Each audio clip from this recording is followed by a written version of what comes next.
So, ayan, mommies, rechargeable siya and tinry ko siya i-on. Tapos, ito, if babawasan natin yung temp and then if add, ayan, tap lang natin siya. Tapos, long press kapag on and off. Grabe, when it's Yule talaga, sobrang premium. OMG guys, ang ganda ng box niya kasi magnetic siya. Look, wow! From their hair dryer to their vanity mirror. And this, grabe, sobrang premium. Ayan, Yule. And then, oh my gosh! May kasama siyang ganito, pouch. And then, inside, andito yung hairbrush. OMG.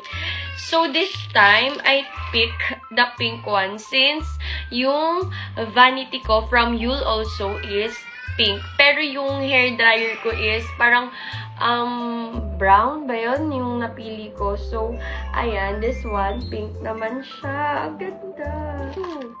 Ayan, sa loob niya may kasama siyang ganito. Ayan, ito is, syempre, connector.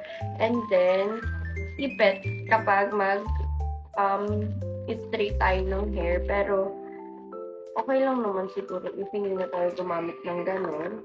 Ayan, depende.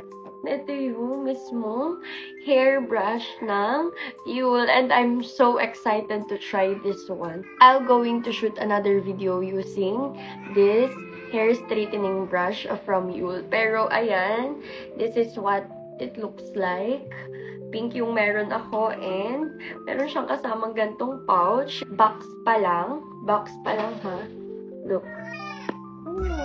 Tapos, ayan, ito yung charging port niya. Tapos, ayun na nga. Ano siya? Rechargeable. So, kapag nasa sakyan tayo or nasa labas, we can use it. Hindi natin kailangan siya i-plug.